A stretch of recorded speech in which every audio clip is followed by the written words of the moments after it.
Você já tomou uma decisão que parecia certa, mas no fundo algo dizia que não era. Ou o contrário, algo parecia errado aos olhos de todos, mas dentro de você havia uma certeza que não conseguia explicar. Esse fenômeno tem um nome na Bíblia. Chama-se discernimento. E ele é um dos dons mais subestimados e menos ensinados dentro do cristianismo contemporâneo. Vivemos em um mundo cheio de vozes. Vozes nas redes sociais, nos púlpitos, nas conversas, nas notícias, nas opiniões de pessoas que nos amam. E no meio de tudo isso, o cristão precisa saber distinguir o que é de Deus, o que é do homem e o que é do inimigo. Mas como se desenvolve o discernimento? Ele é um dom exclusivo de alguns ou está disponível para todo crente? A Bíblia responde essas perguntas com clareza. Nos próximos minutos vamos abrir 5 passagens que definem, explicam e ensinam o discernimento espiritual de uma forma que vai mudar a maneira como você toma decisões. Fica até o final porque a última passagem é a mais surpreendente de todas. A primeira passagem está em 1 Coríntios 2, versículos 14 ao 16. Paulo escreve: "O homem natural não recebe as coisas do Espírito de Deus, porque eles são loucura, e não pode conhecê-las, porque elas se discernem espiritualmente. Mas o espiritual discerne todas as coisas e por ninguém é julgado. Porque quem conheceu a mente do Senhor, para que o possa instruir? Mas nós temos a mente de Cristo." Essa passagem estabelece o fundamento de tudo. O discernimento espiritual não é intuição humana. Não é inteligência emocional.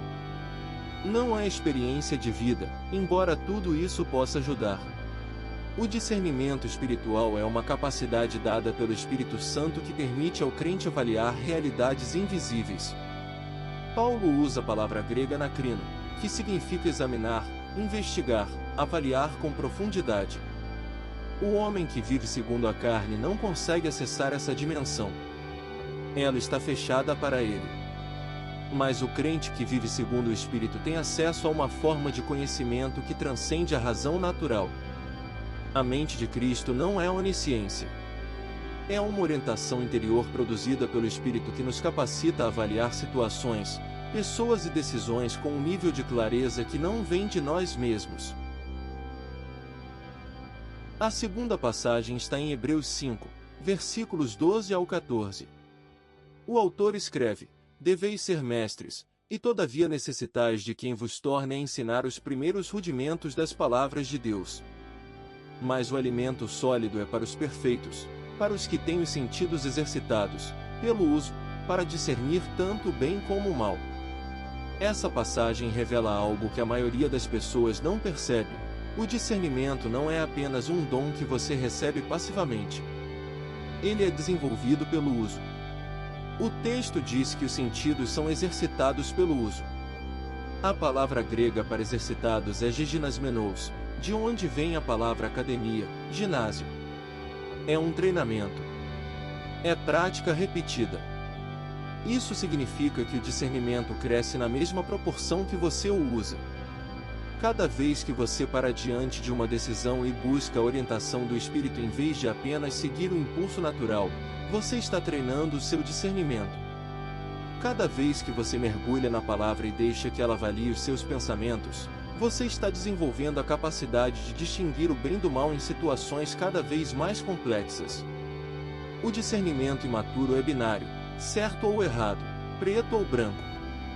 O discernimento maduro consegue navegar em zonas de ambiguidade com sabedoria e paz. A terceira passagem está em 1 João 4, versículos 1 ao 3. João escreve: "Amados, não creais em todo espírito, mas provai os espíritos se são de Deus, porque muitos falsos profetas têm saído pelo mundo fora. Nisto conhecereis o Espírito de Deus. Todo espírito que confessa que Jesus Cristo veio em carne é de Deus. E todo espírito que não confessa a Jesus não é de Deus." Essa passagem introduz uma dimensão do discernimento que é especialmente urgente no nosso tempo: discernir espíritos. Vivemos em uma era de multiplicação de vozes espirituais. profetas nas redes sociais, apóstolos com milhões de seguidores, movimentos que misturam espiritualidade bíblica com filosofias humanas. João não está pedindo que o crente seja cético de tudo. Está pedindo que ele prove, que ele teste. A palavra grega dokimazete significa examinar como se examina metal para verificar se é ouro ou cobre. O critério central que João oferece é cristológico. O que essa voz diz sobre Jesus? Uma doutrina pode parecer espiritual, pode provocar experiências emocionais intensas, pode vir acompanhada de sinais e prodígios. Mas se ela obscurece, minimiza ou distorce a pessoa e a obra de Jesus Cristo, ela não é de Deus. O discernimento começa e termina em Cristo. A quarta passagem está em Romanos 12, versículo 2. Paulo escreve: Não vos conformeis com este século, mas transformai-vos pela renovação da vossa mente, para que experimenteis qual seja a boa, agradável e perfeita vontade de Deus. Essa é talvez a passagem mais prática sobre discernimento em toda a Bíblia. E ela revela a razão pela qual muitos cristãos têm dificuldade de discernir: a mente não foi renovada.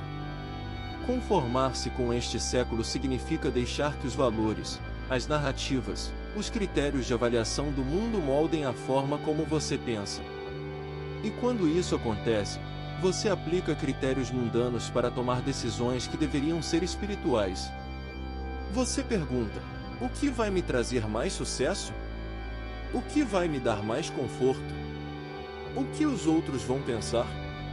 E essas perguntas não são necessariamente erradas, mas elas não são suficientes para o crente.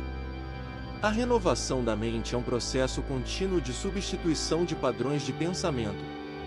A palavra de Deus entra e recalibra os seus valores, os seus medos, as suas ambições. E quando isso acontece de forma consistente, o crente começa a experimentar, a provar na prática, qual é a boa, agradável e perfeita vontade de Deus. O discernimento não é apenas uma iluminação momentânea. É o fruto de uma mente que foi consistentemente formada pela palavra. A quinta passagem está em Provérbios 3, versículos 5 ao 7. Salomão escreve: Confia no Senhor de todo o teu coração e não te estribes no teu próprio entendimento. Reconhece-o em todos os teus caminhos, e ele endireitará as tuas veredas. Não sejas sábio aos teus próprios olhos, teme ao Senhor e aparta-te do mal. Essa passagem é a mais surpreendente porque ela parece ir contra tudo o que valorizamos na cultura moderna. Estribar-se no próprio entendimento é exatamente o que o mundo celebra. Confie nos seus instintos, acredite em você mesmo, siga o seu coração. E Salomão, o homem mais sábio que já existiu, diz o oposto. Não se estribes. Não se apoie. Não faça do seu próprio raciocínio o árbitro final das suas decisões. Isso não significa que o crente deva ser irracional ou que deva ignorar a sua inteligência. Significa que a razão humana, mesmo renovada, tem limites. Há dimensões da realidade que você simplesmente não enxerga. Há consequências de longo prazo que você não consegue calcular. Há variáveis espirituais que estão fora do alcance da análise humana. O discernimento mais profundo nasce do reconhecimento da própria limitação. É a postura do crente que diz: Senhor, eu não sei tudo. Eu enxergo em parte. Por isso confio em Ti. E é exatamente essa postura que abre o caminho para que Deus endireite as suas veredas. 5 passagens. 5 dimensões do discernimento espiritual que a Bíblia nos ensina. Primeira, o discernimento é uma capacidade do Espírito Santo que nos dá acesso à mente de Cristo. Segunda, ele é desenvolvido pelo exercício, pela prática consistente de buscar a orientação de Deus nas decisões cotidianas. Terceira, ele nos protege de espíritos enganadores testando tudo pela pessoa e pela obra de Jesus Cristo. Quarta, ele é fruto de uma mente renovada pela palavra, não conformada com os padrões deste século. Quinta, ele exige humildade, O reconhecimento de que o nosso próprio entendimento tem limites e que precisamos de Deus para endireitar os nossos caminhos. O discernimento espiritual não é um superpoder reservado para alguns eleitos. Está disponível para todo crente que busca o Espírito, estuda a palavra, pratica a presença de Deus e mantém a humildade de reconhecer que não sabe tudo. Antes de tomar a sua próxima decisão importante, pare. Ore. Abra a palavra. Consulte conselheiros